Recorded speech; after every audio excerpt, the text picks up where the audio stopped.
My ungrateful kids fought over my worthless coin collection, then discovered it's worth $20 million.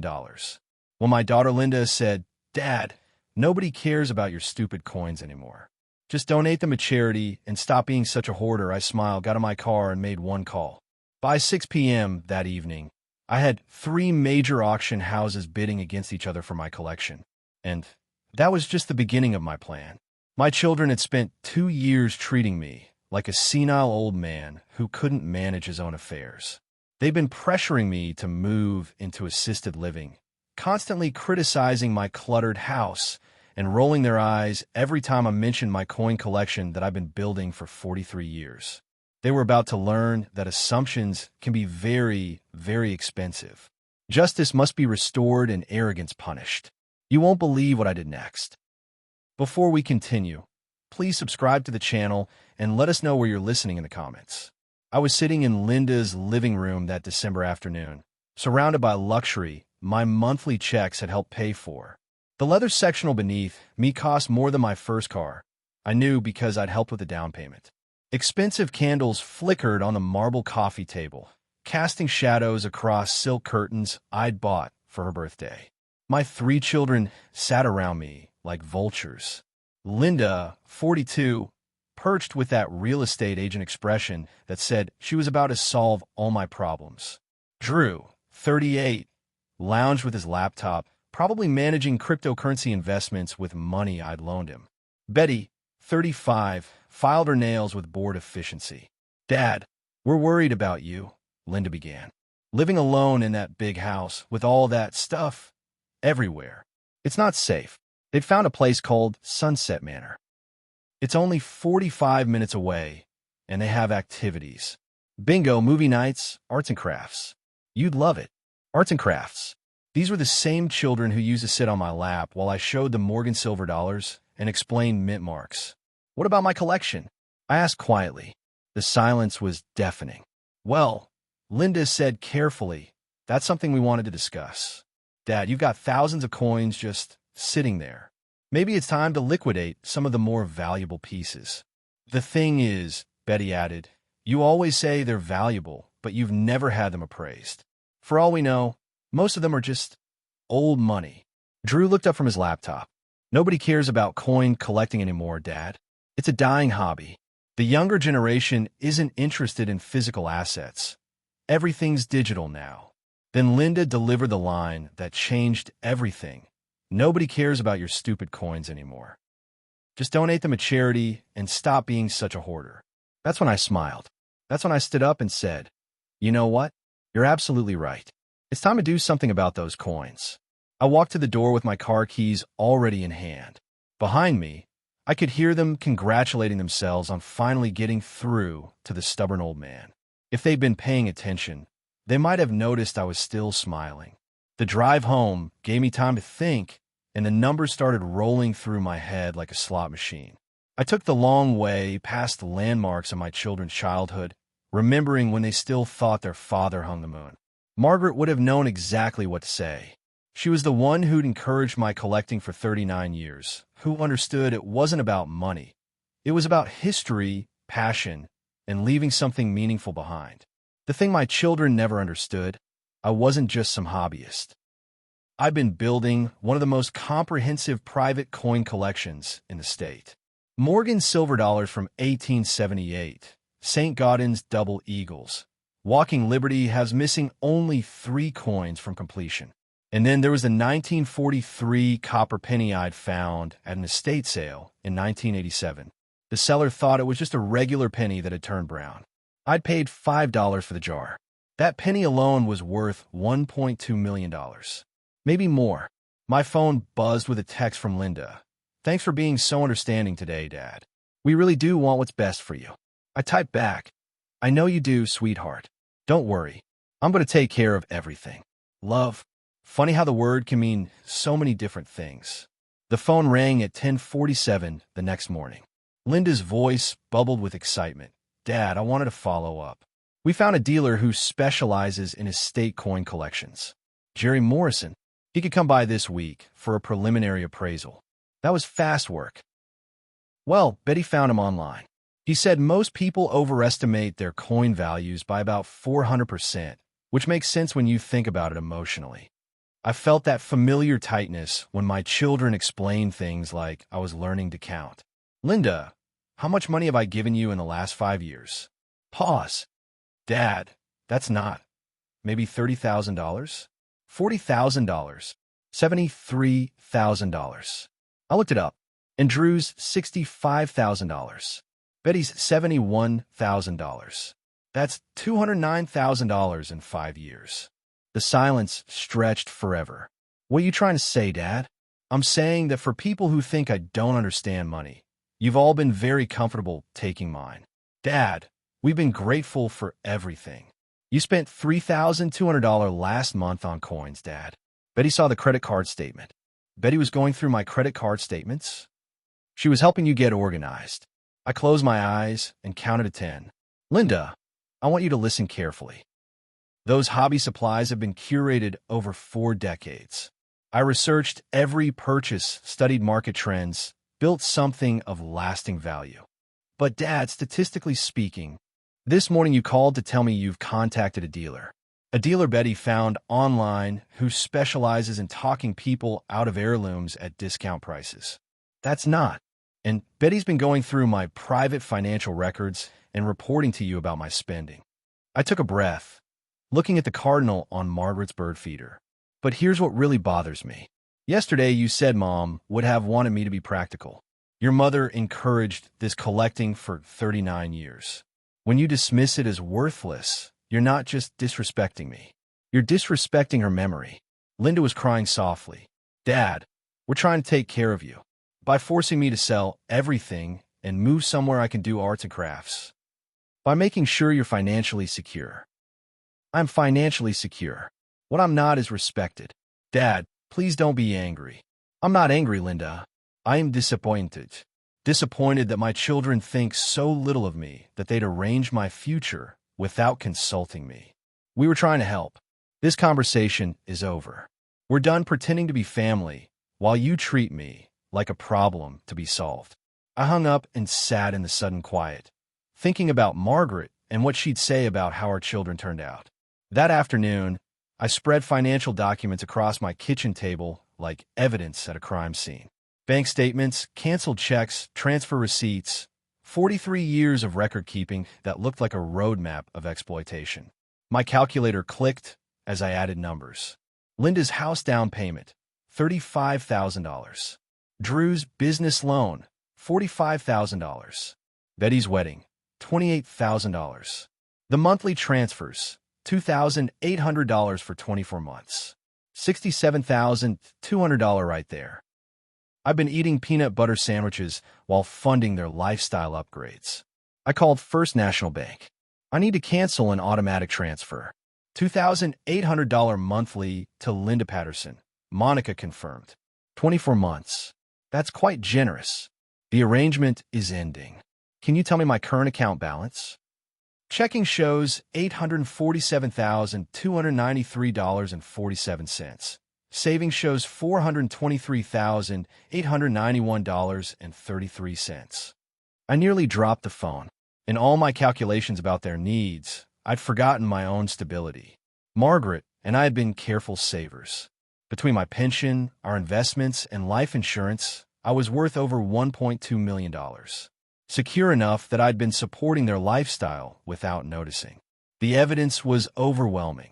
They weren't concerned about my financial security. They were concerned about access to my money. I turned off my phone and unplugged the landline. Perfect silence. For the first time in months, I'd spend an evening thinking about what I wanted instead of what everyone needed from me. Linda called at 8:30 a.m. I was reading the newspaper, enjoying December sunlight through my kitchen windows. I let it ring. By 9:15, she called 4 times. Drew twice. Betty once with 3 texts asking if I was okay. At 10:30, Linda called from her office number. Thank goodness. I was worried when you didn't answer. Sorry, I was having coffee and didn't feel like talking. Well, Drew needs a favor. His car's in the shop, and he has an important meeting. Could you drive him? His apartment to downtown, about an hour of your time. The trap was setting itself. What time? 2 o'clock. Drew will be so grateful. Of course. Tell Drew I'll be there at 1:30. I hung up, poured more coffee, and settled into my recliner with a coin history book. At 1:35, my phone started ringing. 1:42, 1:47, 1:51, 1:55. At 2:03, Drew called directly. Dad, where are you? I've been waiting 30 minutes. My meeting started 3 minutes ago. Oh, Drew, I got distracted reading and lost track of time. You got distracted? This meeting was important. There are investors involved. Ungrateful, imagine. Why didn't you arrange backup transportation? Because you said you'd be here. I was counting on you. Well, mistakes happen. Take an Uber. Dad, this isn't like you. You're always reliable. Actually, Drew, I'm feeling better than I have in months. How are you feeling? Like I'm missing the most important meeting of my career because my father couldn't be bothered. You know what might help? Having reliable transportation instead of depending on your elderly father to chauffeur you around. Dad, what's gotten into you? I'm starting to think about my priorities and how I spend my time. I'm your son. Helping your children should be your priority. Help, yes. Enough, no. Maybe it's time you solved your own problems instead of calling Dad every time your car breaks down. I hung up and returned to my book. By 3:30, I had missed calls from all 3 children and 6 increasingly frantic text messages. At 4:15, Betty called about Drew's situation. This isn't like you at all, Dad. You're right. Usually I keep commitments. But I've been thinking about whether commitments should be reciprocal. What do you mean? For 5 years, I've kept every commitment to you children. But when did any of you last keep a commitment to me? We visit all the time. You visit when you need something. When did you last visit just to spend time with me? $209,000, Betty. That's what I've given your family over 5 years. And that doesn't include monthly payments I canceled yesterday. You canceled the payments to Linda? Along with any expectation that I'll be available for every favor and crisis that could be solved with better planning. Dad, I think we need a family meeting. Actually, I'm acting like someone who remembered his time and money have value. I hung up and spent the evening organizing my collection, thinking about Margaret and planning my next move. 3 days later, they arrived like a SWAT team. I was reading the Sunday paper when car doors slammed in my driveway. I can't believe he's acting like this. Linda's voice carried through the door. Maybe we should have intervened sooner, Drew responded. He's not developing dementia, Betty laughed bitterly. He's being stubborn and spiteful. They knocked with aggressive politeness. Linda pushed past me without invitation. Dad, we need to talk. They arranged themselves like a tribunal. Linda on the couch, Drew in my recliner, Betty on the coffee table blocking my escape. We're concerned about your behavior, Linda began.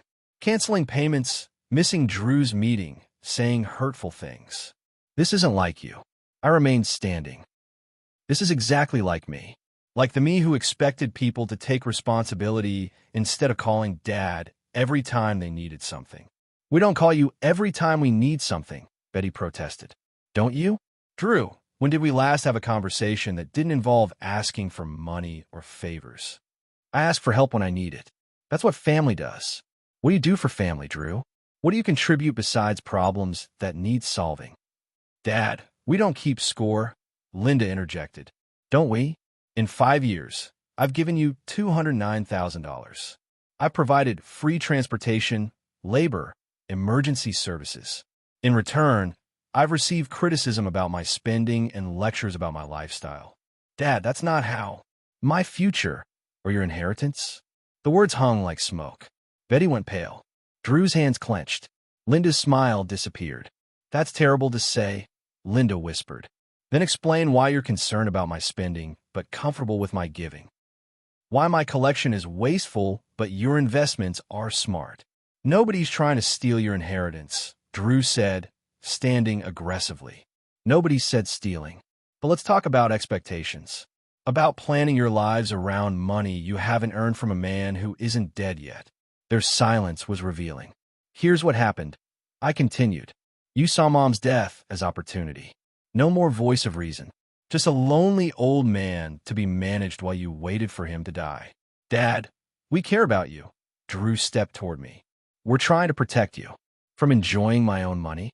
From making my own decisions? From mistakes that could affect your security? Linda said.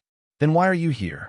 Why are 3 people sitting in my living room trying to convince me my choices are wrong unless you're worried about your inheritance? Drew's face reddened. I'm calling Dr. Morrison. The coin dealer? No, Mom's old doctor. You need a cognitive assessment. Because I disagree with your financial advice? Because you're acting paranoid and hostile toward family. I'm acting like someone who understands his family has been taking advantage of him. Dad, I don't know what we did make you hate us. Linda stood, hands shaking. We're trying to help, and you're treating us like criminals. I don't hate you. I'm disappointed in you. What you want, Betty stood too, voice rising, is to live in this falling-apart house, spending money on worthless coins while ignoring basic concerns. And there it was. So the problem isn't that I'm spending wrong. The problem is I'm making decisions you don't approve of. The problem is you won't listen to people trying to help you make better decisions. Better for whom? According to people who think my life's work is worthless? According to people who want to move me into assisted living so they can sell my house. Nobody wants to liquidate your assets, Linda said hollowly. Then why did you contact Jerry Morrison without asking? I walked to the kitchen and returned with a folder of printouts. Here's what I learned, I said, opening it. The coin market increased 340% since 2019. My collection, appraised at $847,000 4 years ago, is now worth approximately $3.7 million. I handed Linda a sheet. That's from Goldberg Auctioneers. They're very interested in my collection. Another to Drew. Stacked Bowers thinks my 1943 copper penny could bring $1.2 million at auction. The third to Betty. Heritage Auctions wants to feature my collection in their next major sale. They stared at the papers like they were in a foreign language. So, when you say my collection is worthless, when you suggest donating to charity, you're not helping me. You're helping yourselves to money you don't understand. Dad, we didn't know. Linda said weakly. You didn't know because you didn't bother finding out. You made assumptions and tried to convince me they were facts. I walked to my door and opened it. Here's what's happening. You're leaving. You're stopping this intervention. And if you ever try to manipulate me again, our relationship will be over. They looked at each other, then filed out. As they drove away, I could see them talking animatedly, probably planning their next strategy. Let them plan. I was planning too. For days later, Mrs. Chun knocked with a newspaper and a concerned expression. Robert, I think you should see this. The headline made my blood run cold. Local senior struggles with hoarding. Family seeks help. The article painted me as a confused elderly man whose children were trying to save him. Local retired teacher Robert Patterson, 68, has become a concern as his coin collecting has evolved into what family members describe as compulsive hoarding. Patterson lives alone in a cluttered home filled with thousands of coins of questionable value. Family members report he recently became suspicious of their efforts to help, accusing them of trying to control his finances. Asterisk. I read it 3 times, getting angrier each time. The quotes were designed to make me sound incompetent. The facts were misleading or false. The weather detail caught my attention. They claimed I was wandering during a winter storm warning. I checked. It had been 52 degrees and sunny that day. Mrs. Chun watched my face. Robert, is this true? Mrs. Chun, does this house look cluttered? She glanced through my door. No, very clean. Have you seen me wandering confused? You've been nothing but kind and helpful since we moved here. Then you're reading Character Assassination. I researched Marcus Webb, the journalist. His LinkedIn showed connections to Linda's real estate company. His Facebook had photos with Drew at networking events. His references included Betty as a media consultant. My children had orchestrated this entire attack. I call my lawyer. Tom, I need a defamation lawsuit. That's serious, Robert. Are you sure about the weather records? Completely. I've got screenshots from 3 weather services showing clear skies. And you can prove the connections? Bank records, social media, business filings. Everything. Your children have made a serious error in judgment. Yes, and I want them to face consequences. Christmas Eve arrived gray and cold. I've been planning this day for 3 weeks, and everything was ready. My briefcase sat by the door, packed with evidence folders labeled with each family member's name. Bank statements, auction appraisals, weather printouts, social media screenshots, legal documents.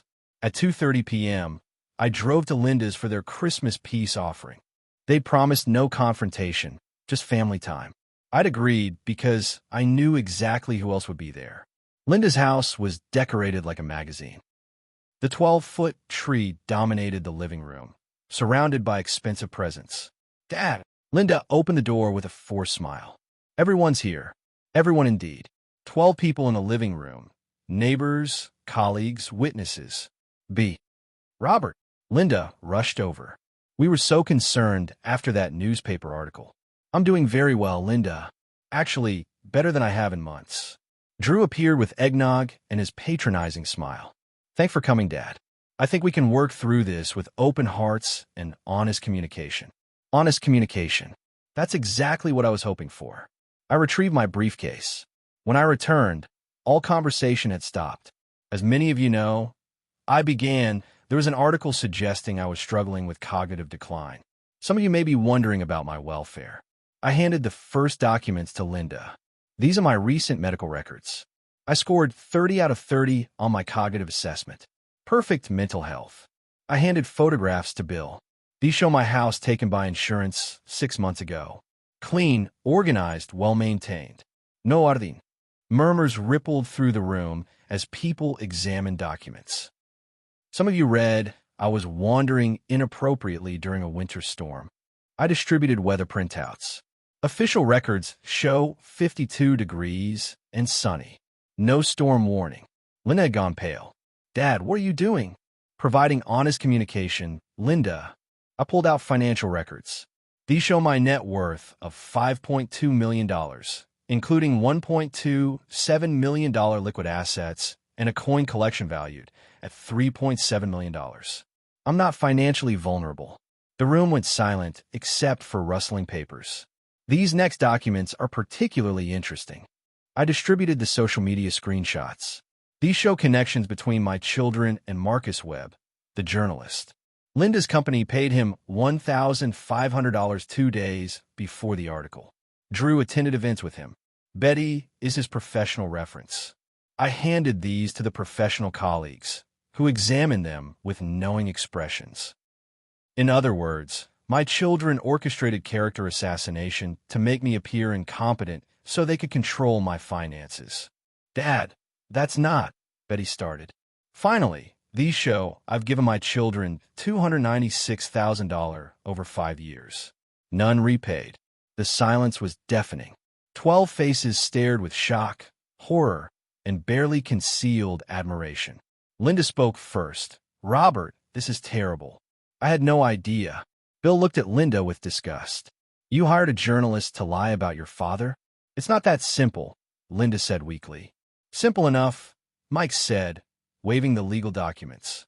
"You try to have him declared incompetent." Betty was crying, mascara streaming. "We didn't know about the coins. We didn't know he had money. We were trying to protect him." "Protect him from enjoying his own wealth?" one of Linda's colleagues asked. "This is elder abuse," another voice said. "I've seen cases, but never children doing this to their own father." I closed my briefcase and looked around at faces of people who'd known me for years. I want everyone to know that I am competent, financially secure, and perfectly capable of managing my affairs. I also want everyone to know my children have been lying about my condition and their motives. I walked toward the door, then turned back. And this is the last Christmas I'll spend with people who think love means control and family means exploitation. I walked out, leaving 12 shocked faces and 3 children about to discover what happens when lies catch up with you in public. 3 months later, consequences were everywhere I looked. Linda's real estate business had lost major clients who couldn't trust someone who'd lie about her father's mental health. Her reputation was destroyed by word of mouth from that Christmas gathering. The parent network had dropped her from their vendor list. Drew's cryptocurrency startup collapsed when investors learned about the family deception. His LinkedIn now showed seeking opportunities, and his expensive apartment had been replaced by something smaller and cheaper. Betty's crisis communications business experienced ironic justice. Her websites, ethical family crisis management, testimonials now competed with Google searches about defaming her own father. Several clients had terminated contracts. The social consequences were swift. Linda was removed from junior league committees. Drew was no longer invited to networking events. Betty stepped down from church fundraising after concerns about judgment. In small communities, reputation is everything. They destroyed theirs spectacularly. Mrs. Chen brought updates every Tuesday with coffee. Your daughter tried to list the Henderson house, but they changed their minds after talking to neighbors about Christmas. So they couldn't trust her honesty about property values if she couldn't be honest about her father. The legal proceedings moved forward steadily. Marcus Webb had settled out of court and published a corrective article admitting his reporting was based on false information. My children's lawyers kept trying to negotiate settlements, but I wasn't interested in money. I was interested in consequences. They're offering $75,000 plus legal costs if you'll sign non-disclosure, Tom explained. So they want to buy my silence. Essentially, yes. This was never about money, Tom. What do you want? I thought about Margaret, about dreams we'd shared, about children we'd raised to believe actions have consequences. I want them to learn that lying has a price. I want them to understand that treating people badly doesn't become acceptable because they're family. In that case, we go to trial. 6 weeks later, Betty called for the first time since Christmas. Dad, please. We can't afford this lawsuit. Drew moved back with his ex-girlfriend. Linda's business is failing. I've lost half my clients. Please tell us what you want to make this stop. I looked out at the cardinal feeding station Margaret had loved. What I want is for you to understand that forgiveness doesn't mean going back to the way things were. It doesn't mean pretending this never happened. So what do we have to do? I thought carefully. I want all three of you in family counseling with a therapist who specializes in elder abuse. 6 months minimum, with written reports confirming you understand what you did wrong. And then we could be family again. And then we could start talking about whether there's a family left to rebuild. She agreed through tears. 3 days later, Tom received formal acceptances and first counseling payments. It wasn't forgiveness, but it was justice. 9 months later, I sat in my renovated kitchen reading a letter from Heritage Auctions about final sale results. The kitchen renovation had been my first major self-expenditure in years. New everything, plus a breakfast nook overlooking the expanded garden Margaret had always wanted. The contractor was amazed at the house's condition. Built to last. They don't make them like this anymore. Heritage's letter contained numbers that still amazed me. Final auction total, for $0.2 million. The 1943 copper penny sold for $1.7 million to a Swiss collector. Even the wheat pennies my children considered pocket change brought thousands. I'd kept 20% of the collection for sentimental pieces to donate to the museum in Margaret's memory. The rest had been converted into what my advisor called substantial portfolio diversification. Practically, that meant I was now worth $8.3 million and generating enough investment income to live comfortably while funding things that mattered. The scholarship fund at Lincoln High School, weekly dinners for isolated widowers, the coin collecting club at the community center. My phone rang Linda Patterson, but I let it go to voicemail. Since counseling ended, my children had been trying to reconnect, but I wasn't ready. The message was brief. Hi, Dad. We finished the program. Dr. Martinez says we're ready to talk about rebuilding if you're willing. We understand we hurt you and why you don't trust us. But we love you and miss you and hope someday you'll give us a chance to earn forgiveness. I saved the message but didn't call back. Not yet.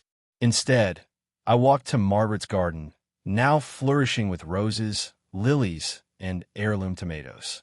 The garden had become my new passion, requiring the same patient attention coin collecting had demanded. Mrs. Chen appeared with dumplings and neighborhood news. The Hendersons sold for asking price with a city agent. Nobody wanted to work with Linda after what she did. I nodded without comment. Consequences continued rippling through their lives. Also, that young couple with the baby moved into the Morrison place. Asked about you specifically. Heard you're the neighborhood history expert. I might introduce myself this weekend. At 3 p.m., I drove to the community center for the monthly coin club meeting. Today's topic, research methods for beginning collectors. The room was full, 15 people who'd become my chosen family. They listened when I spoke, asked thoughtful questions, respected my knowledge, appreciated guidance without taking generosity for granted. After the meeting, Emily, a young woman learning about Morgan silver dollars, stayed to help clean up. Mr. Patterson, I appreciate everything you're teaching us. My grandfather collected stamps, but my family sold his collection after he died without learning what it meant to him. I always wished I'd had a chance to learn from him like we learned from you. I handed her extra handouts, thinking about Margaret, about children we'd raised, about dreams that sometimes don't work out as planned. Emily, the best collections aren't built in a day.